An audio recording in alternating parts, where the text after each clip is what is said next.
only play one game. You don't have the chance to be like, oh, best 2 out of 3. Like, I know what my opponent's playing now. I can have a better shot for the rest of the 2 games. What you play in the deck matters to how your game flows. Being prepared to know what you see, that matters. It's something that you got to deal with. You got to know the best possibility and the worst one.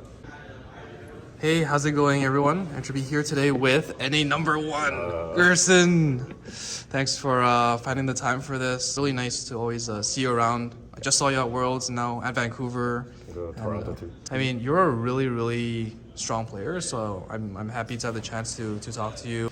When did you start playing the game? What got you into the game? And what's your experience with the game overall? I mean, I started when the game came out. Back then, just playing for fun. I did try regional once, like 2012, their first one in New York.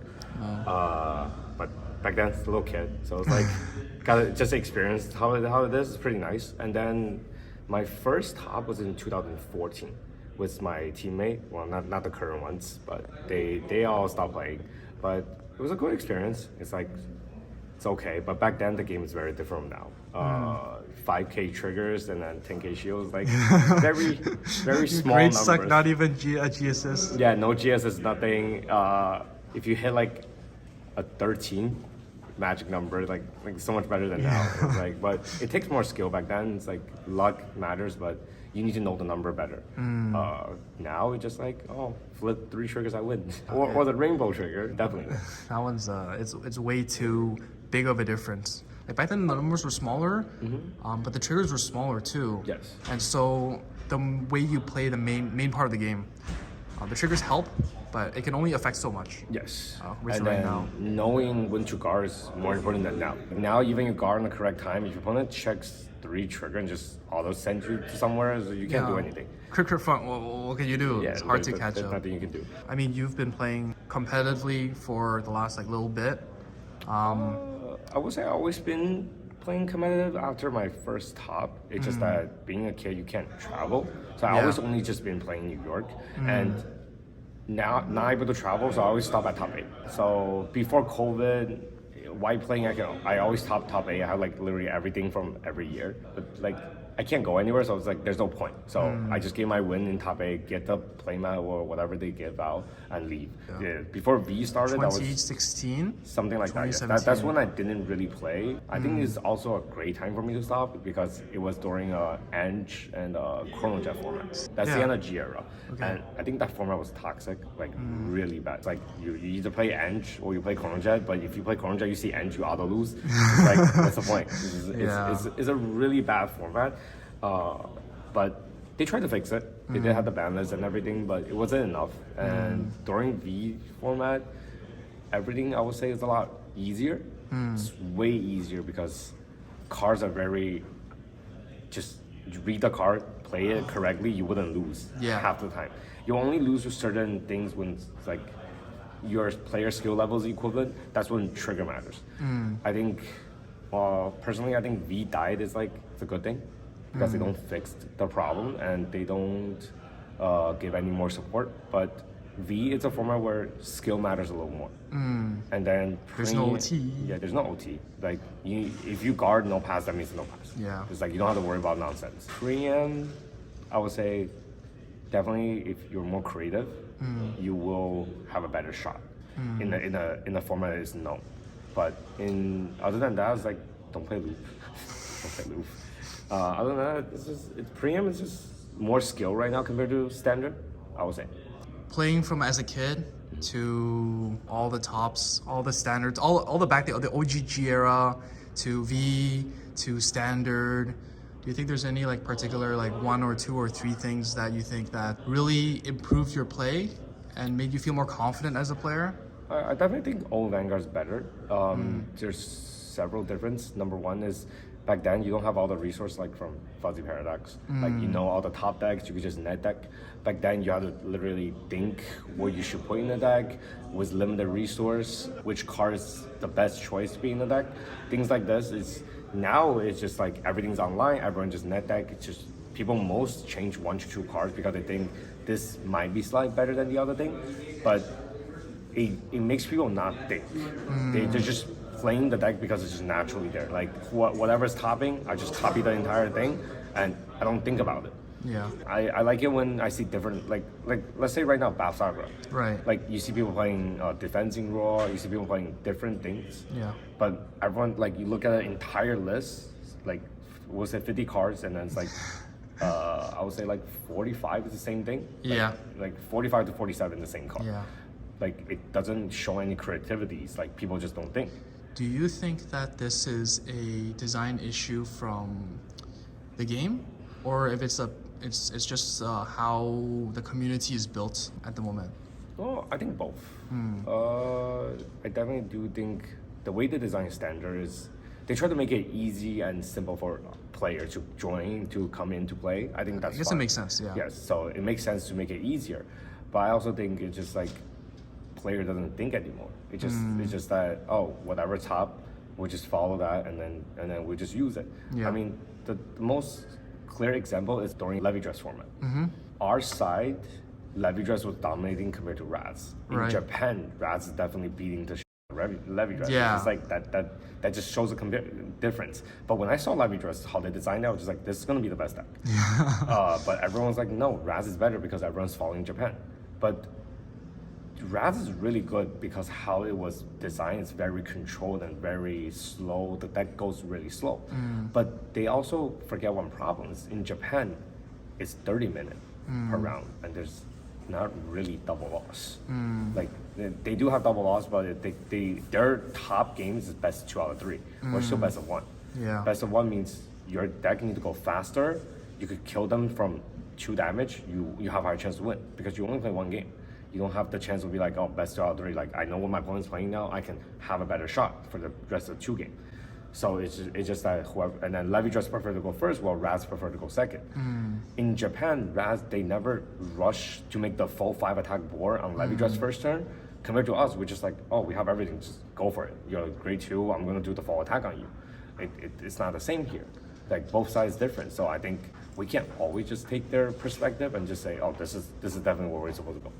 That makes sense. So would you say, to sum everything up so far, being conscious of the game you're playing is the biggest deal? Tournament structure, the card pool, actually think about it, be critical, and actually test, Yes. and actually try. Yes. I do. These I are think that like the matters. most important things. Yes, I do think that matters. Because what you play in the deck matters to how your game flows.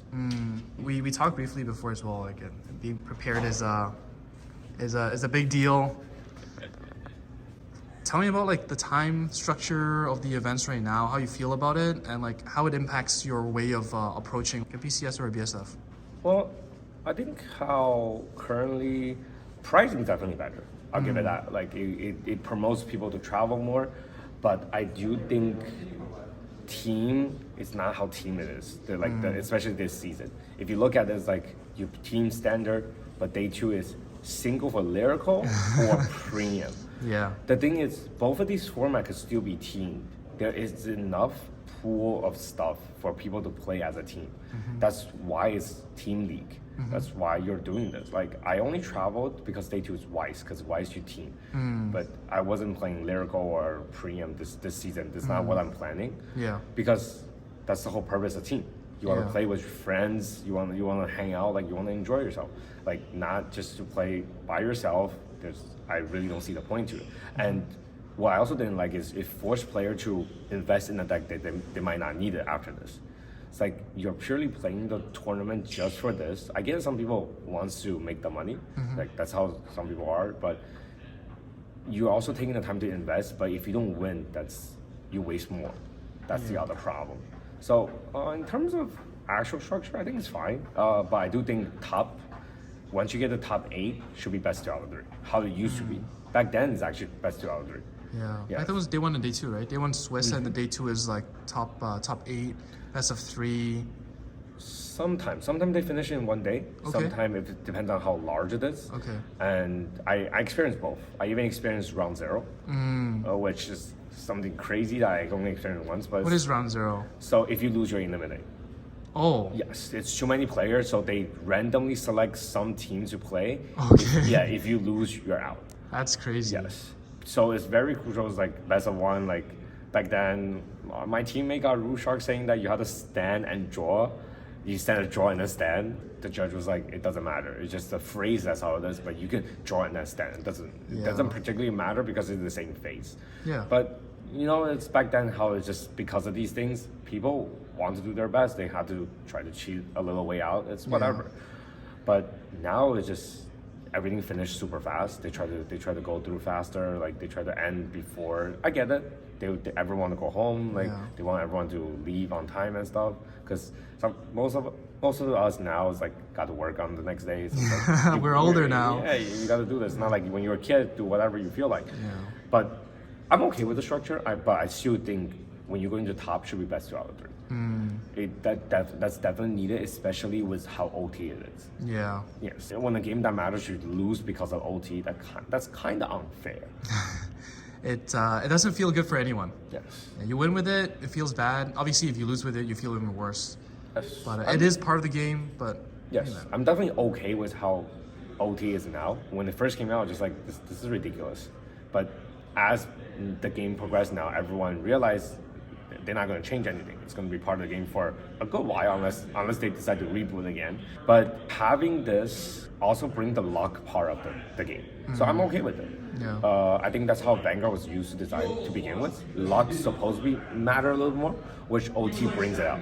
So it's fair. So I'm okay with it. So speaking of the OT, one last question. Obviously, you've played not just Vanguard, you play other games like Weiss or whatever as well. Even within Vanguard, different formats have different structures. Obviously, there's like OG era, like Liber Break 4, Break Ride, Legion, G, everything in between. V as a format, Standard right now as a format. How does the ideas that you mentioned, does it differ a lot between the formats, and how does it differ, the prep work?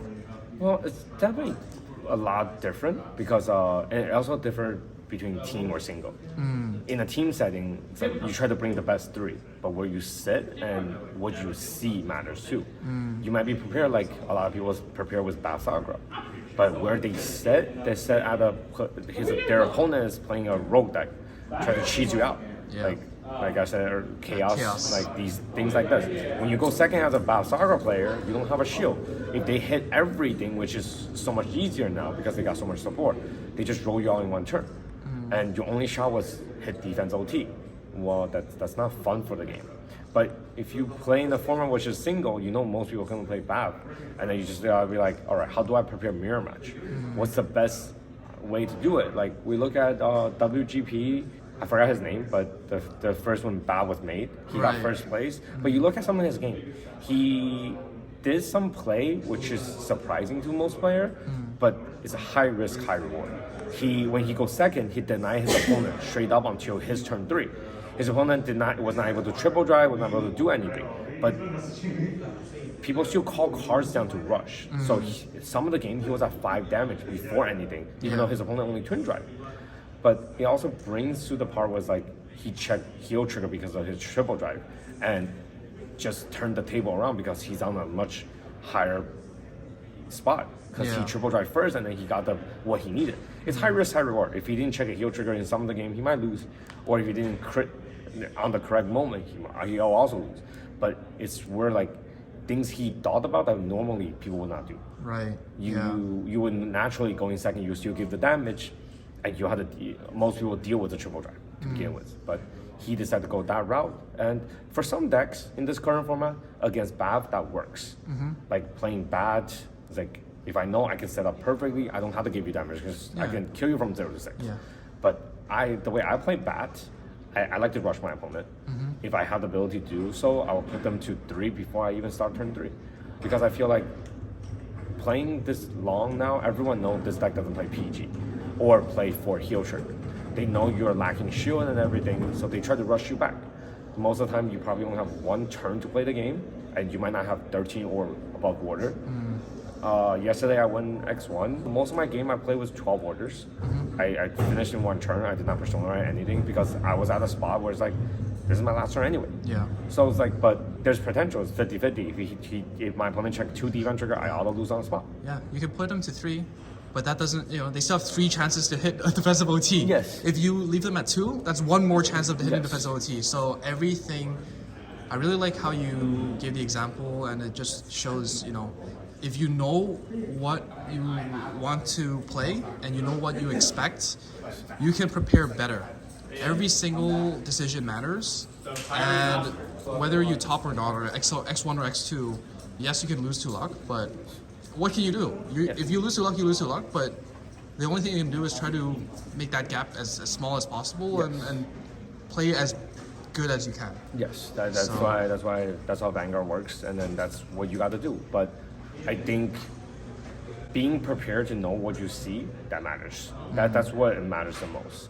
So luck matters, like especially with standard. The way, like, even if you hit bad, you did out your entire deck, you might check double blank, and you're just like, oh, my opponent checked a defense, I check no trigger, and then there's nothing I can do. When you did out your entire deck, and there's like 3 to 4 non-triggers, and you should check them. It happens, so it's something that you got to deal with. You got to know the best possibility and the worst one, and you got to play like that. That's all it is. Nice. I really respect your perspective, and thank you so much for sharing. I definitely think that obviously your friend group and the people that you play with is definitely quite strong. When you play with good players, it obviously makes you better as well, and vice versa. You know, you help each other out. A lot of people out there, maybe they're watching this as a casual, maybe they're just a fan, maybe they go to regionals just for the freebies and stuff, or just play at locals. I think recognizing these insights and the details and the depth of how much we, or especially you, put into it is super helpful. So thank you so much, man. No problem.